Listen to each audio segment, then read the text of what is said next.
and we are recording this. So if you miss any of this or people come in late, they can join and get the session from the DEI Workplace group. We're going to post it up there. I just want to welcome everyone. This is a DEI training on the power of words. It's called Connotation plus Context, Word Choice Matters. So what was really the starting point for this was we got information from an employee of eXp Realty that a word was used that maybe the people who were using it didn't realize the historical context that really landed in the ears of this employee as incredibly offensive and distasteful, right? And there are words that we use in everyday conversation, maybe a little throwaway, comments that we may make that we don't realize carry some negative connotation with different communities.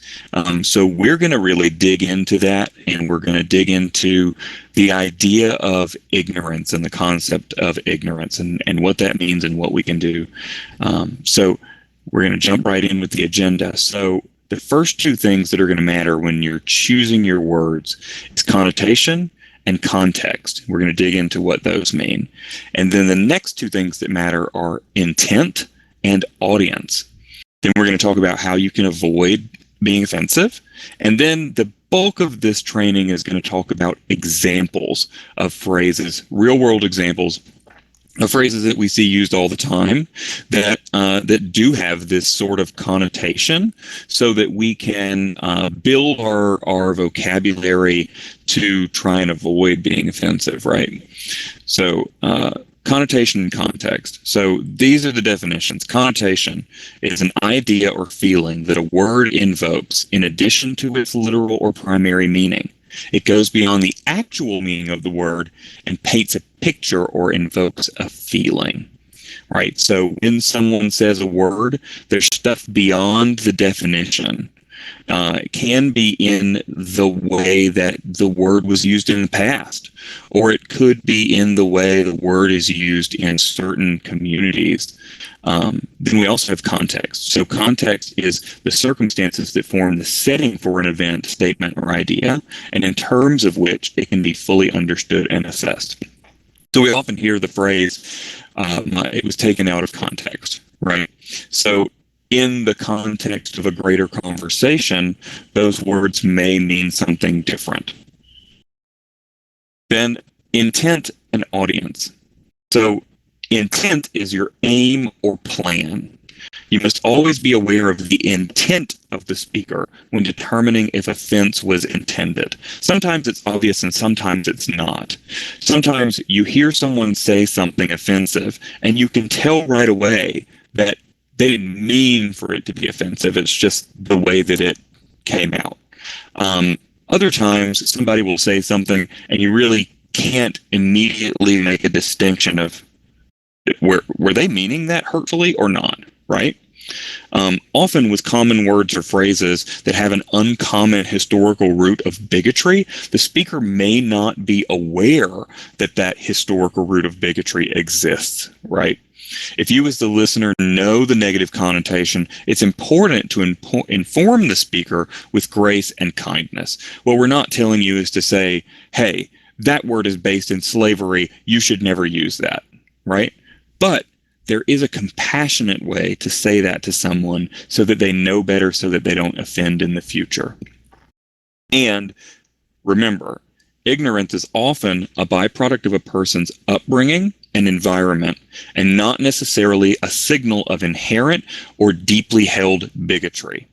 Just because somebody says something about something they don't understand that is offensive doesn't necessarily mean that they understood that it was offensive, because they may not know better. But there do exist individuals who choose ignorance rather than educate themselves about a subject that they find some offense toward or fault with. This is called motivated ignorance, and that's something that should be avoided at all costs. If something doesn't make sense to you, and so therefore you don't go out and learn more about it, That's motivated ignorance. It's always worth it to learn more about the things that make you uncomfortable, so that if you speak about something with an informed opinion, it's not ignorance, right?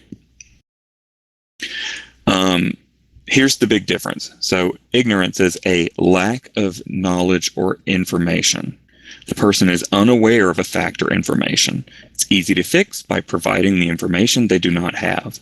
The person will defer to the experts on things they cannot understand. Motivated ignorance, the state of ignorance and desire to remain in such a state. The person is unwilling to know and refuses the fact. It's difficult to fix as they tend to avoid unwanted information. The person will discredit the experts on the things they wish to remain ignorant about. I put here a prime example of motivated ignorance is the group of folks that popped up a few years back called flat earthers, right? There's plenty of empirical evidence that tells us that the earth is not flat. But these people are motivated to be ignorant towards any of the science, right? I don't want to hear any of that evidence that you have because I believe the earth is flat. And then we're going to talk about intent and audience. So when speaking, we must also be aware of our audience. While we should always aim to avoid words and phrases with negative connotations, we must recognize that these connotations may have an increased impact on members and allies of the communities affected by the negative connotation.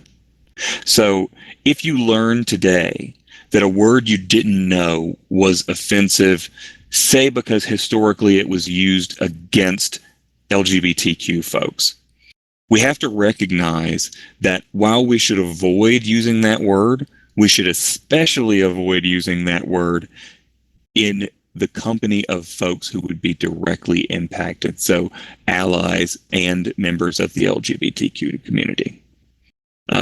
Sounds simple, but has to be said. We also cannot control the manner in which a person reacts. And you may encounter situations where a person reacts negatively to a word or phrase we use, and this can either lead to a confrontation or the person's view of us shifting to a belief that we hold a bigoted view, even if we don't. So we do have to walk into this with an understanding that you can't control how people are going to feel. And all we can do is try our best to remain educated and to avoid motivated ignorance, right? So how to avoid offense? I put over here the big badge that says stay informed. That's the primary way. It's simply put, you can't always avoid offense. However, there are modes of thought and active steps you can take to improve your chances of doing so. Primarily, work to identify areas where you may be less informed and address that by educating yourself. It's sometimes can sound a little daunting to say, like, how am I going to know what it is I don't know?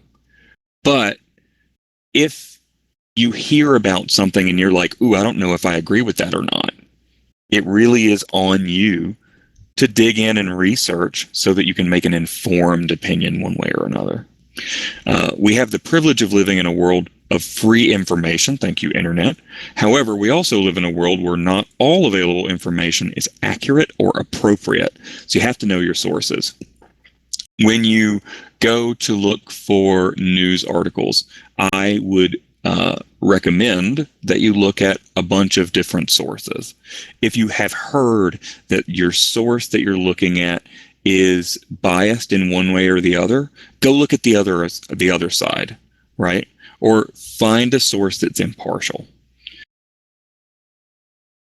So we're going to start with our words and phrases. I'm going to set the stage with a question here. Which of these phrases has a negative social connotation? A, cakewalk, B, rule of thumb, C, belonging, or D, all of the above? What do you guys think?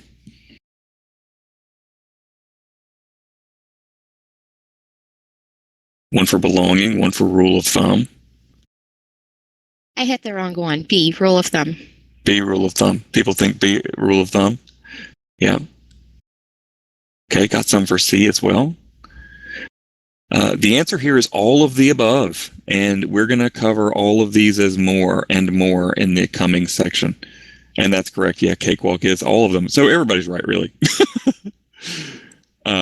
Example words and phrases here, first page, belonging. While this word can evoke a sense of fitting in or feeling like you're an important member of a group, it also carries a negative historical connotation related to slavery, particularly in Caribbean nations.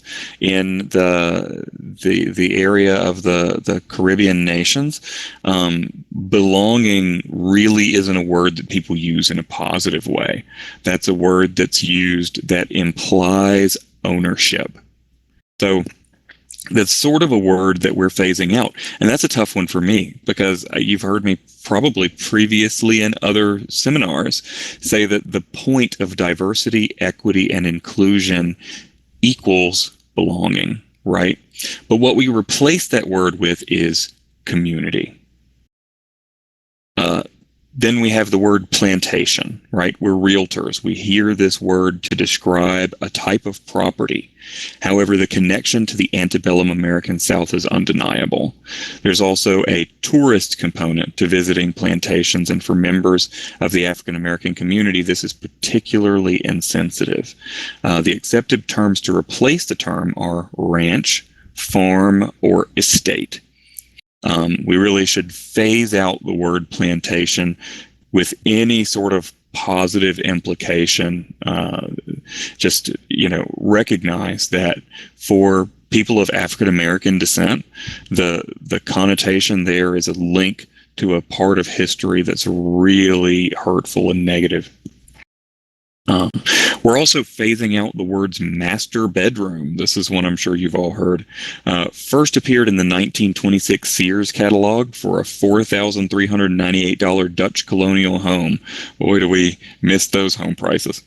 That has racist connotations as it was in reference to the central bedroom or the bedroom of an enslaver in a plantation home. The Houston Association of Realtors has denounced using the term due to its slave-era connotations and recommends adjusting the language to primary bedroom. Right? You'll hear people refer to something as the master bed or master bath, but keep in mind that term master indicates dominance over another, which is a negative connotation. Here's some more. Blacklist, blackball, black mark, all of those words that start with the word black in a negative connotation. These words refer to disassociating from a person due to something they're held in contempt for. You hear of the term blacklisted means you're put on a list of people who are no longer acceptable, right? While these didn't originate during times of slavery, the usage of the word black in reference to something wrong subconsciously racializes both the words black and white, with black having connotations of evilness and disgrace, and white having connotations of decency and purity. These reinforce social norms pertaining to racialized groups. We've seen particularly in computer terms. Often you'll see tasks in computers that use blacklist and whitelist. Those are being adjusted even at the Microsoft level, where they are changing those to allowed and forbidden, right? Those are better words. Peanut gallery. This is one that I learned. The phrase "no comments from the peanut gallery" is an implication that a group of commentators is rowdy or uninformed. This term dates back to the 19th century, specifically during the vaudeville era. During this time period, the gallery seats were typically filled with black spectators, which is the origin from whence this term stems. No comments from the peanut gallery was originally a comment that someone would make from the stage, basically telling the black folks in the audience to remain quiet. So you can see where peanut gallery is sort of has a connotation in history that if someone knew where that word came from, they could take offense there. Grandfathered in. That's a phrase that's regularly used with our benefits and with law and even with homes when we're talking about grandfathered in you know, things about the construction of the home. References the grandfather clause, which is adopted by 7 southern states during the Reconstruction era. Under this clause, citizens who were able to vote before 1867 were now exempt from literacy tests, property requirements, and poll taxes. Black enslaved people were not freed until 1865, circa the passing of the 13th Amendment, and they were not given the right to vote until the 15th Amendment passed in 1870. So they weren't given the right to vote until 1870, and this clause, the grandfather clause, allowed anyone who was able to vote before 1867 exemptions from a bunch of things that would be barriers to voting. This clause excluded black enslaved people from voting, an exclusionary practice that continued until the 1960s. So, grandfathered in, if we know the historical context, is not a great term to use. Cakewalk. This was one from our question. Originally, this term referred to a visual performance put on by black enslaved people on plantations before the Civil War. White enslavers interpreted the dance movements of black folks as unskillful attempts to be like them. Eventually, enslavers decided to make the dance a contest for black enslaved people to compete for a cake. The cakewalk dance later developed into minstrel shows, which are racist theatrical depictions of African ancestry, typically done in blackface, with black folks commonly seen doing a high leg prance with a backwards tilt of the head, shoulders, and upper torso.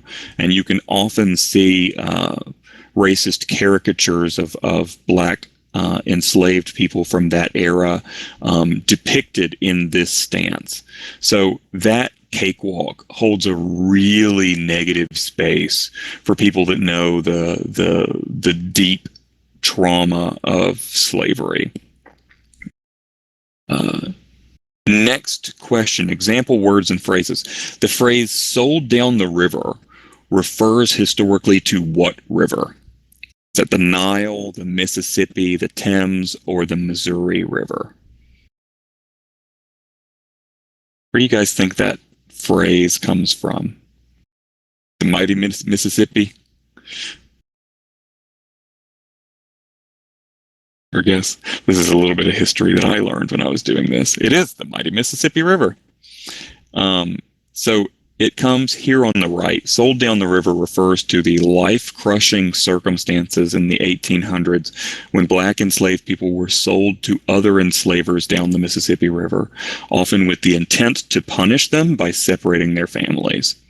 Often, this enslaved person had to endure inhumane conditions and brutal labor while awaiting their fates by the river, which often resulted in their untimely demise.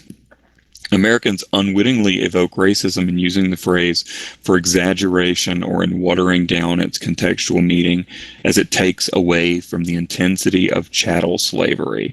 Now, it commonly refers to devastating betrayal, right? That person sold me down the river. That's an easy phrase that we hear it a lot on reality shows, right? It's sort of like threw me under the bus kind of thing, sold me down the river. But really thinking about the historical context that, there were people who were enslaved who literally were sold down the Mississippi River away from their families and often died in later labor camps at the Mississippi River just waiting to be sold down the river.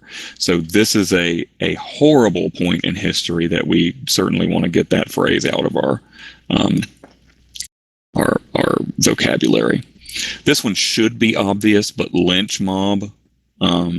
This one has been used a lot, seen a resurgence in use by politicians to characterize what they view as unjust punishment. So, we find out something bad happened in a politician's history, or they do something that is generally seen as unacceptable, and they will go on the media and say, oh, this is a lynch mob out to get me.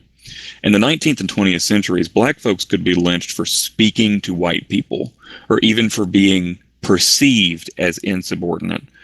Lynchings are intended to inflict terror and are racially motivated. They were a form of vigilante justice, resulting in the torture and horrific death of a human being by strangulation from a tree. Right? So that's not something we're going to say lightly about a group of people who are coming after you.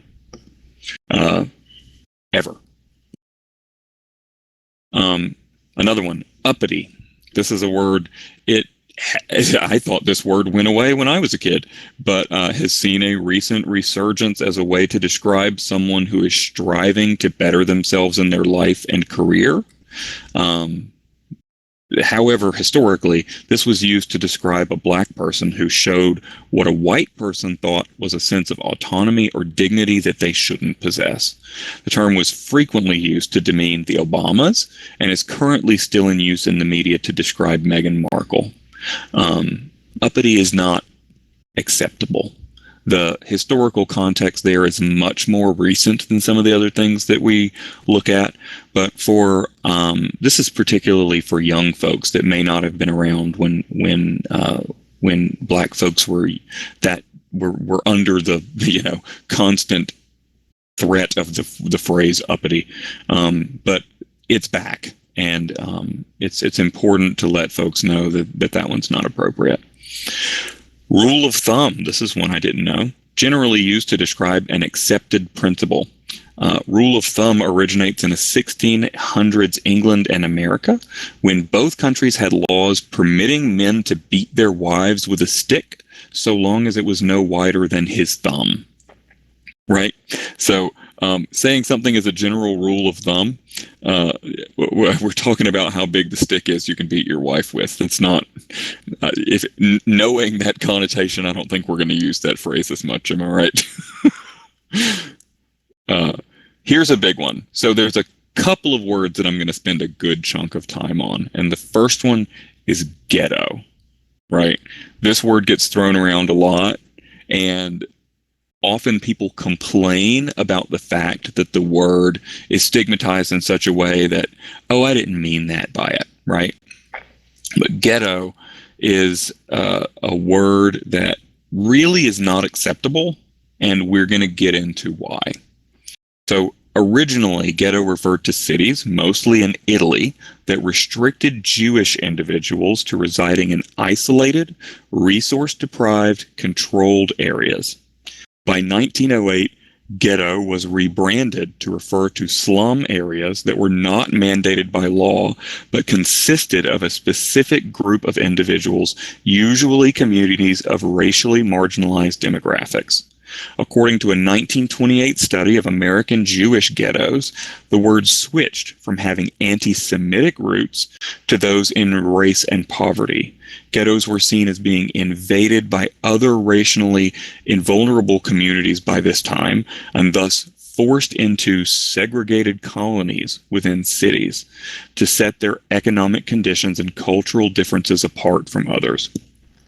Consequently, this racial prejudice extended beyond segregation and bigoted depictions. It included laws and lending practices, from redlining to restrictive covenant to design city dwellers for white and non-white populations. Right? This is a part of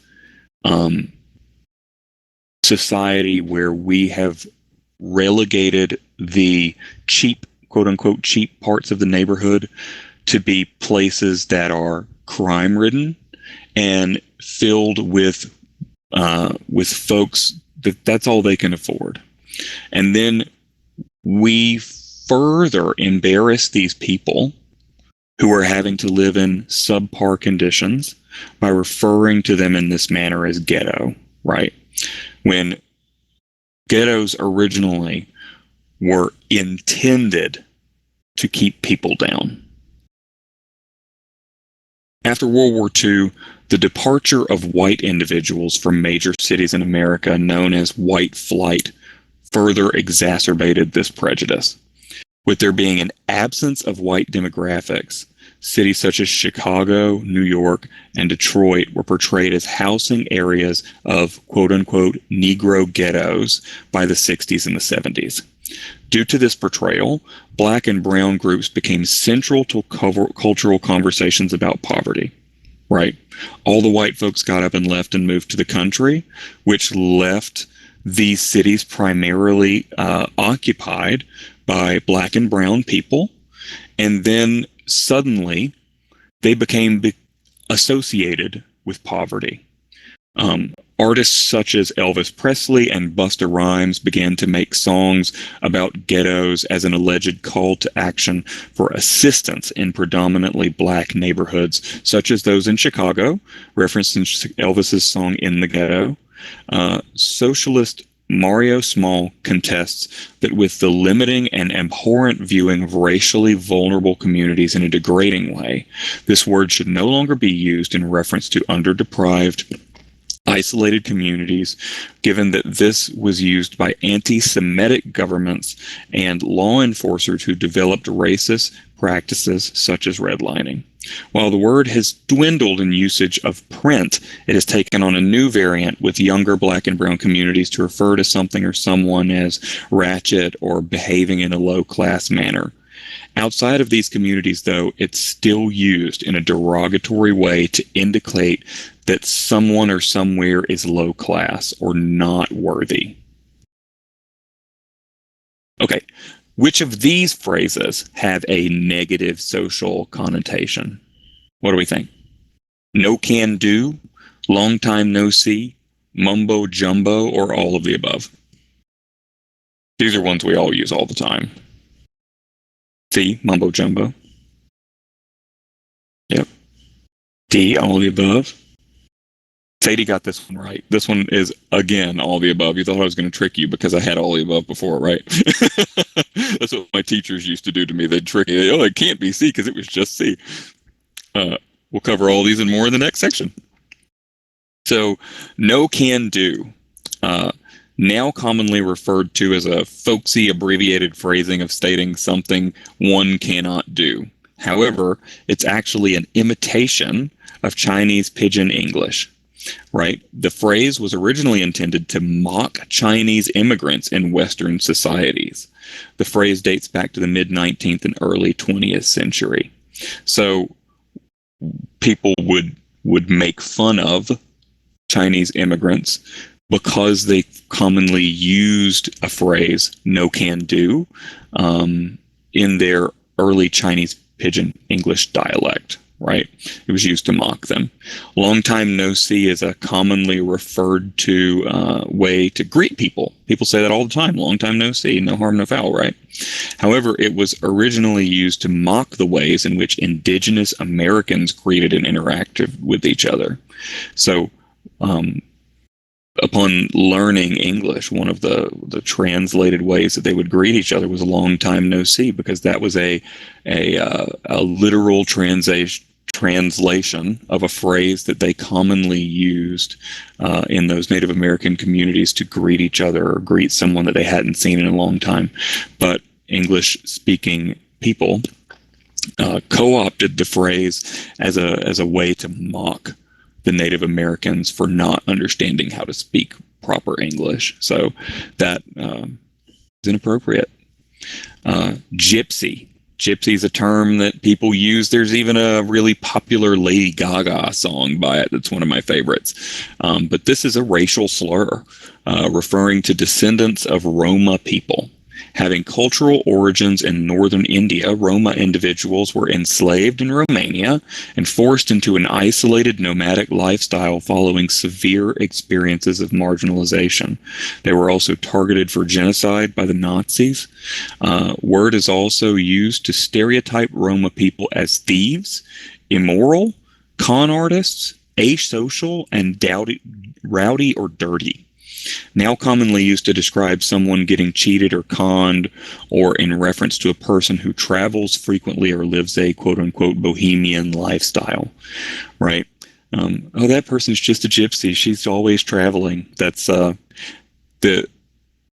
connotation there is that gypsies that's a racial slur to refer to descendants of the Roma people who were forced into a nomadic lifestyle because they were heavily persecuted, right? So that's not something we say about someone in a positive way.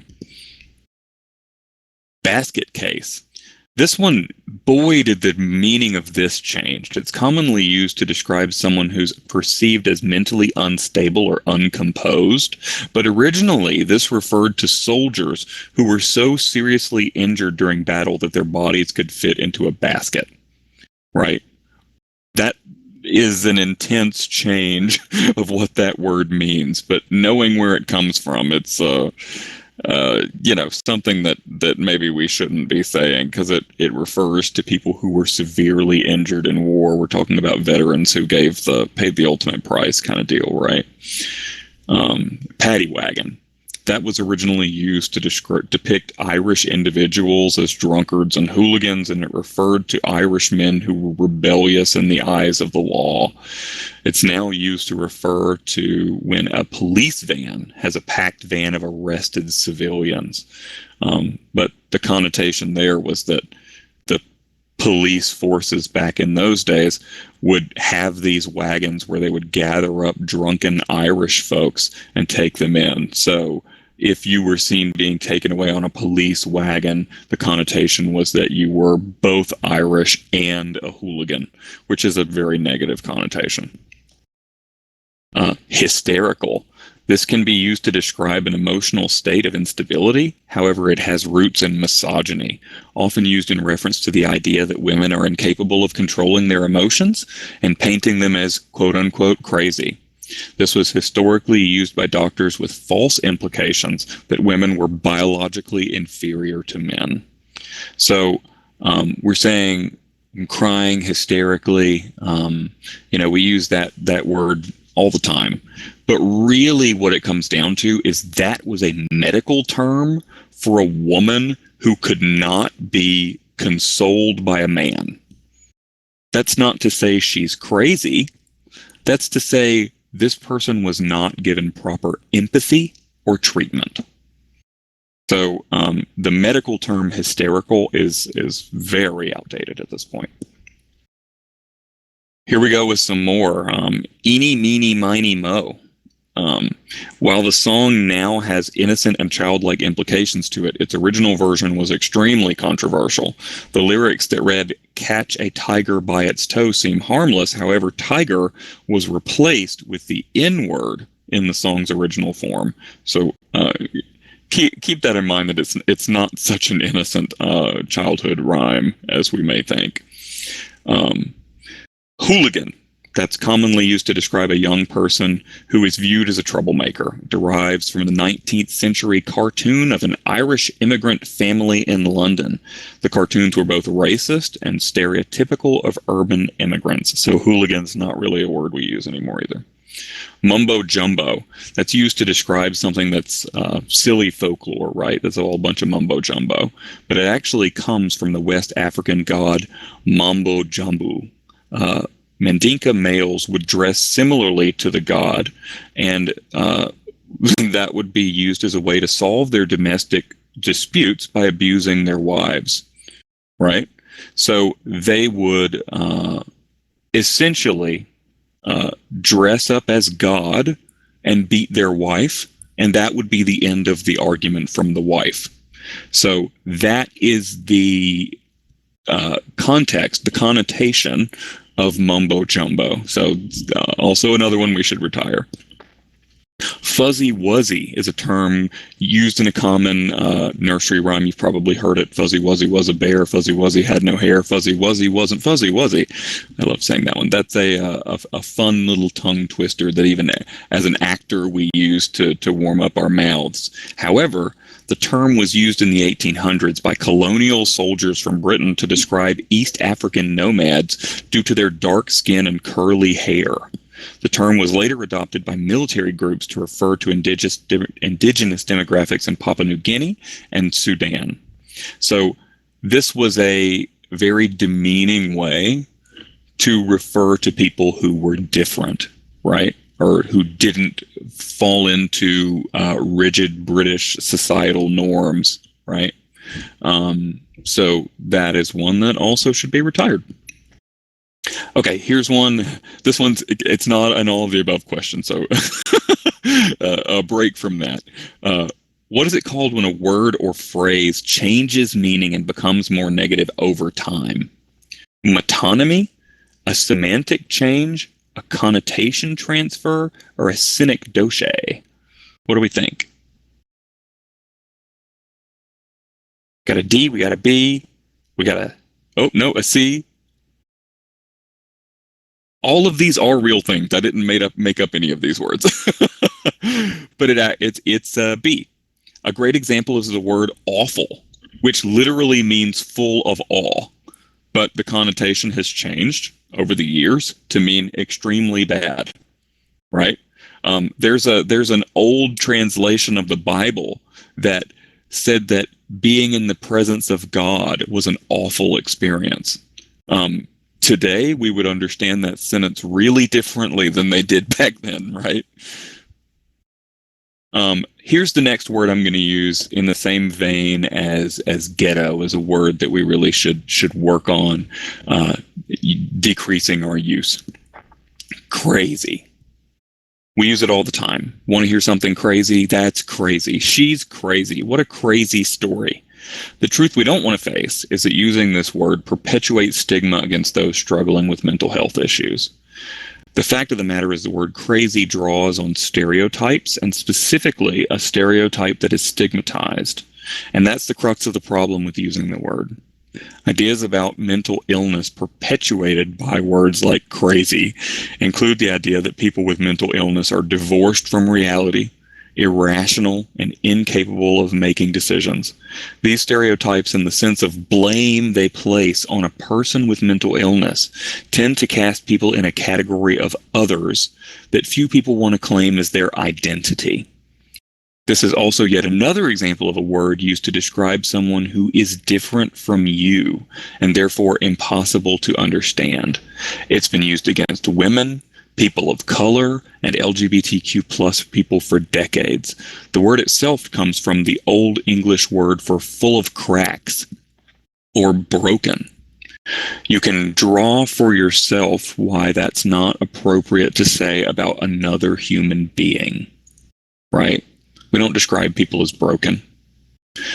Even using it to describe a situation or thing can make someone who is struggling mentally feel like you have diminished their struggle, right?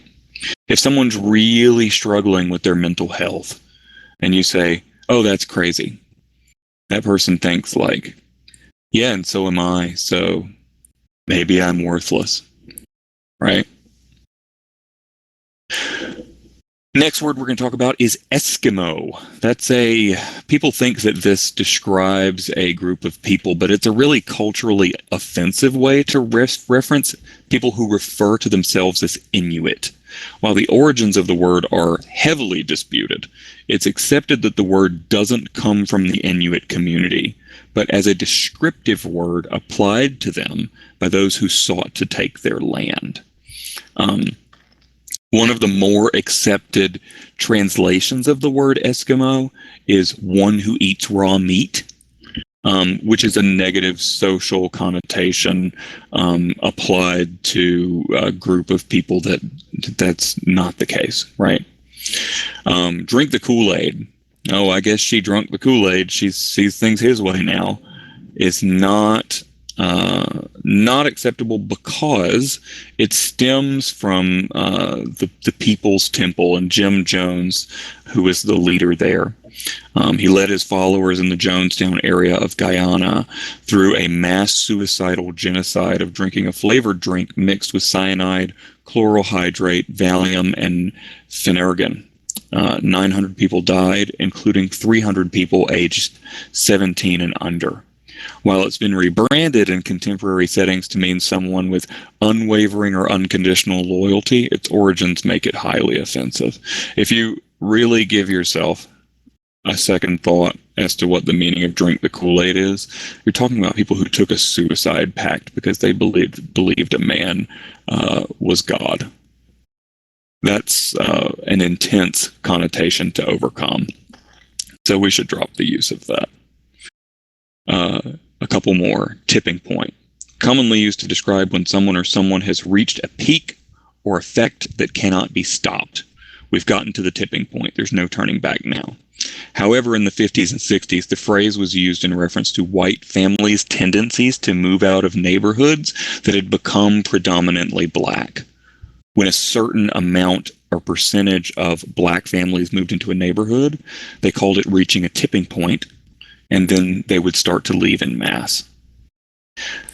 Spinster originally was used to refer to someone who spun yarn or thread for a living. Now it's used to refer to unmarried women and or those who are of a lower class and unwed and rely on jobs to sustain their socioeconomic conditions. Can we all just agree that being a woman and it being necessary for you to work in order to make a living is not something we should look down on? I think we live in a society where unfortunately everybody's having to pitch in these days, and that's not, it's completely off the cuff to say that a woman who is working is less than. That's absurd, right? That term spinster comes from that, so we should kick it out. Off the reservation usually indicates someone who has lost control. Jim is off the reservation on this. But it has origins in the horrible mistreatment of indigenous Americans by the American government, who forced these natives off of their tribal lands and onto reservations. Those who would leave these reservations were referred to off their reservation, meaning that they were deserving of contempt for leaving. And someone who was off the reservation is in a sense a criminal, or someone who's lost their mind because they're going against what are the clear rules. The clear rules are you don't leave these borders. So looking back at that historical connotation, you can see why that's not one we should use. Okay, which of the following is not a prior accepted use of the word gay? Lighthearted, happy, lecherous, deceitful, angry, hostile, young, and homeless. Which of those has not been an accepted use of the word gay?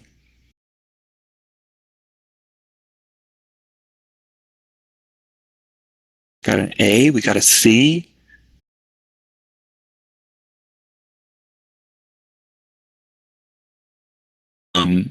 Except for C. C, the word gay has never meant angry or hostile. The word was first used in the 13th century and saw changes in use in the 17th, 19th, and 20th centuries. So people say, oh, gay used to mean lighthearted, happy. Gay has had, I mean, if you research the word, something like 6 different meanings over history. Like the word has seen some transition. So when that concept we talked about earlier of somatic changes, this is one that has been so fluid for so long. Here we talk about, yes, the word used to be interchangeable with happy. Yes, it's now commonly acceptable as a term for homosexuals, and there are a number of contexts in which it is appropriate. It's not inappropriate to refer to a gay person as gay.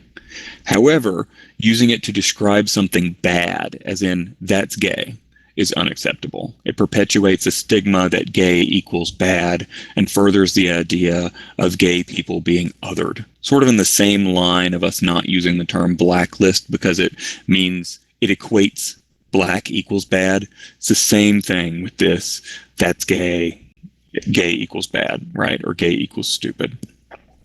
And it others people, so we don't use it that way. It is, however, acceptable to refer to a gay person as a gay person. That's acceptable. We take that. Opinionated. This term can be used to describe someone who is vocal about their opinions on topics they are very passionate about. We too often, however, see this term used to dismiss someone whose opinions are different from your own. It's also used as a negative about women, inferring that having opinions is something that a woman shouldn't do. This line of thinking has never been appropriate.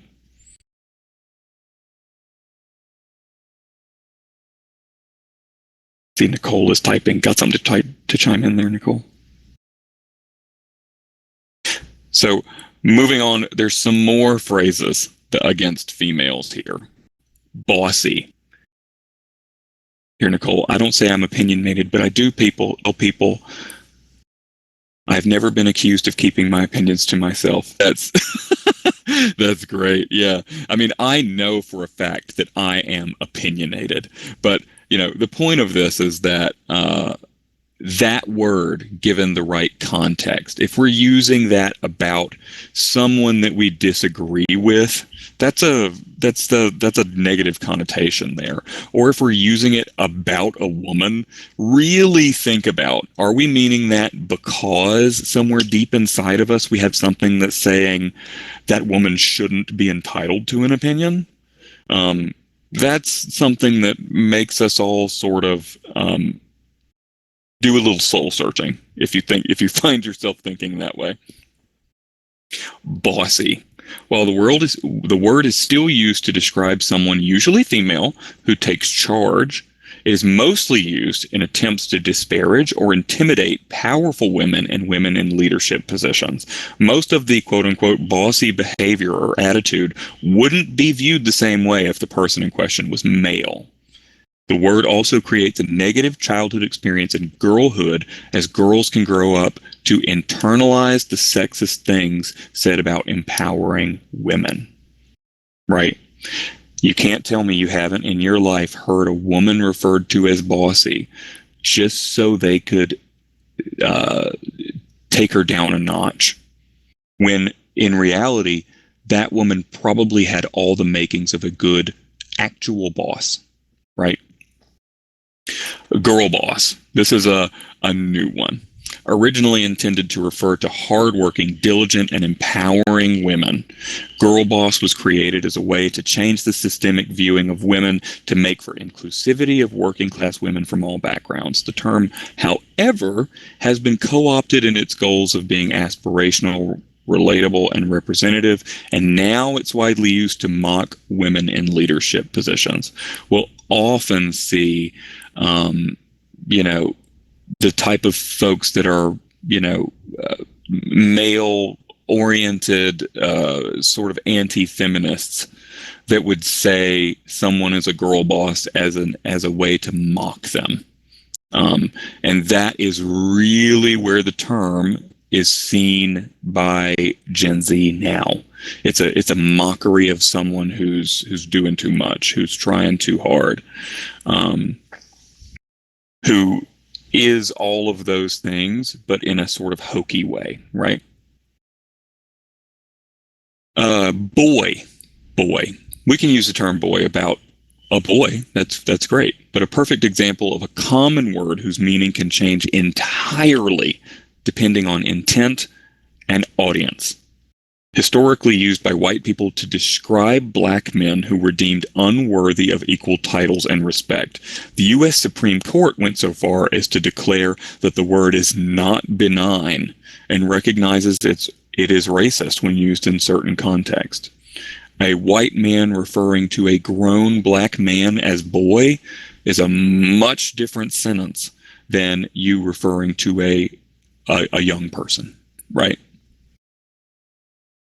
Then, cat got your tongue. This does not originate from a common folk tale that a man's tongue was physically pawed by a cat. Instead, the phrase has roots in the English Navy. In this Navy, a whip called the Cat of Nine Tails was used to flog victims, inflicting severe pain that those who were beaten were unable to speak. Cat got your tongue means basically someone was mouthing off to a superior officer and was beat within an inch of their life, so now they didn't talk anymore. Cat got your tongue. Not such a cute phrase to use anymore, right? All right, and that's it. That's all of them. So I'm going to open up now For anybody that's got questions, this is a safe space. Feel free to ask about any of the phrases we've gone over. We can go back and revisit. Or if you've got any questions about how we can be more actively working to avoid offense, I'd love to hear those. Nicole says, the only thing that bothers me about girl boss is that women who describe themselves as such are also just a boss, no gender needed. Yes, agreed. Yeah, you don't have to say that you're a girl boss. You're just a boss. That's perfectly acceptable. You're just a boss. That's like something that always gets under my skin when people say that I had a gay wedding. Like, I just had a wedding. Like, there wasn't much that was really gay about it, other than, I married a man. But gay wedding is you don't need the extra adjectives there. Yeah, we can absolutely get a copy of the slides. I will post them. You know what? I'll send them to you in workplace chat after this is over. Sadie, how about that?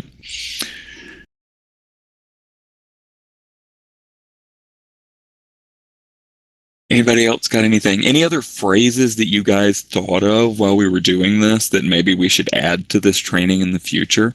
Any words that you hear that you take a different way? Not a different phrase, but just in reference to ghetto, it made me think about in The Color of Law, the author talks about just the historical context and using it specifically when you're talking historically, and the importance of using it when you are talking about the historical context. So I don't know if you read that book and just in the context that he uses it in. So I just thought that was important. Like when you are talking about the history of housing, maybe just using it in that context, but not using it outside of that. If that makes sense. Yeah, it does make sense. That's actually a good call out. That's a book that has been recommended to me a number of times. I'll have to read that. Sorry. I was going to say, Sadie, do you want to open your mic and tell us about Monkey Wrench? I don't know the context on that one. Sure. I may miss some details because I remember this from a really long time ago, and I should probably look it up and refresh my memory. But it was, it's a wrench, but the person who invented the tool was a Black man, and it was given that disgusting nickname solely because of the inventor. Oh, wow. Yeah, did not know that connotation. Yeah, I learned a lot researching this one. I thought that, there was so many of these that I had no idea. And, it's something we all have to work on, myself heavily included. There are some of these phrases. I mean, we're not telling you it's an easy undertaking to remind yourself that long time no see shouldn't be in your vocabulary, right? But there are ones that I really felt strongly about, like the word crazy. That word really is demeaning to a lot of people, and it diminishes the struggle of those struggling with mental health. As a plug there, if anybody is interested in mental health, we have a new group of DEI champions, our mental health champions. They lead a group on Workplace called the Healthy Mind Collective. I encourage you to go join them. That's a actively growing new group that I really find a lot of value in. Anybody else have any other words or phrases they've heard used that maybe the person who was saying them didn't realize how offensive it was?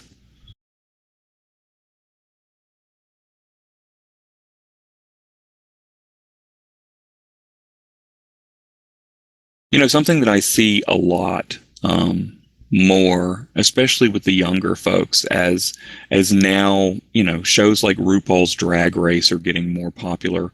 People are using a lot of the sort of queer lingo from those shows that is rooted in the history of the ball scene, is rooted in queer history, and even was a lot of times co-opted within the queer community from people of color and trans people.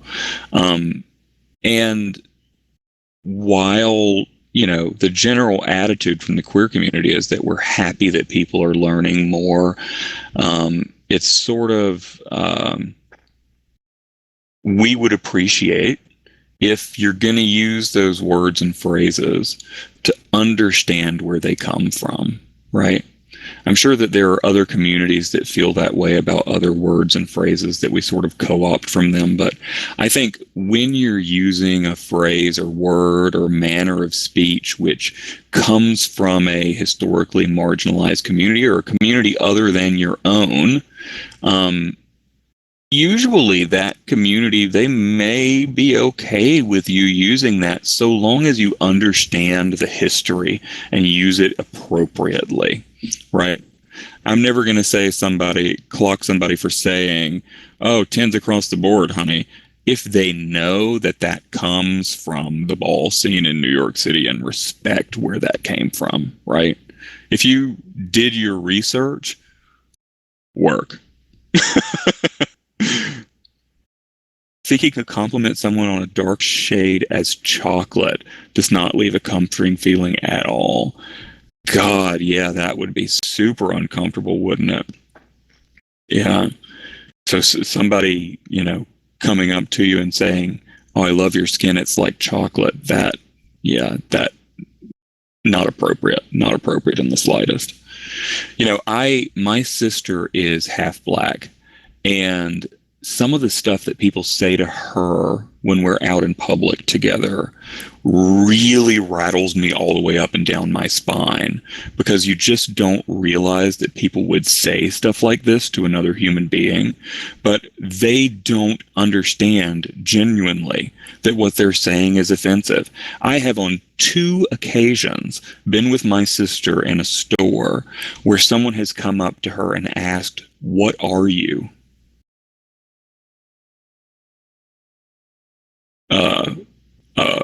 A person, a human being worthy of respect. Like, I don't know what you're asking. Or I've had folks ask her if she is light skinned because she's a vegan. Right? That's offensive on a few levels. Right?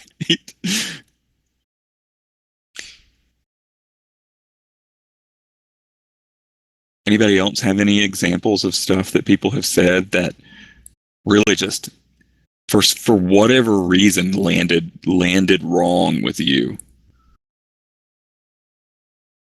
Oh yeah. Oh, my sister gets it all the time.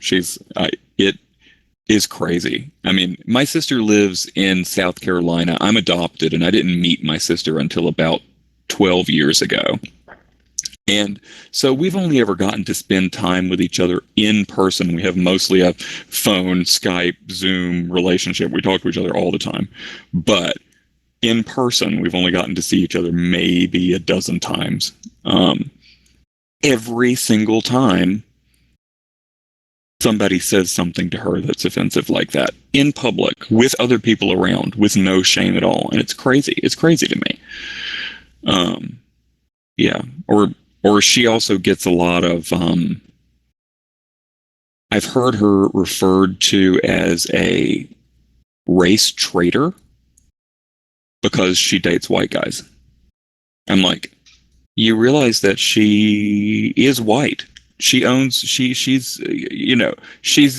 capable of being part of the white community just as much as she is the black community. She is both. People can be more than one thing. Yeah, crazy.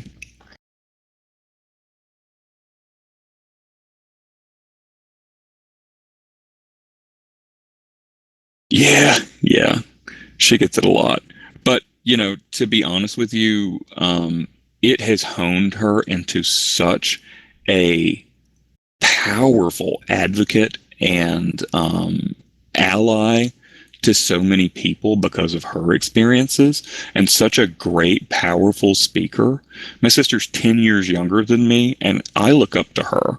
Like, she's someone that I go to for advice, and I, respect to the nth degree because she's been through it based on the circumstances of her birth. And I can relate to that, right? I think everybody's got somebody like that in your life. And when we have these conversations about what can you do to educate yourself, I promise you, your circle is better with someone like that in it.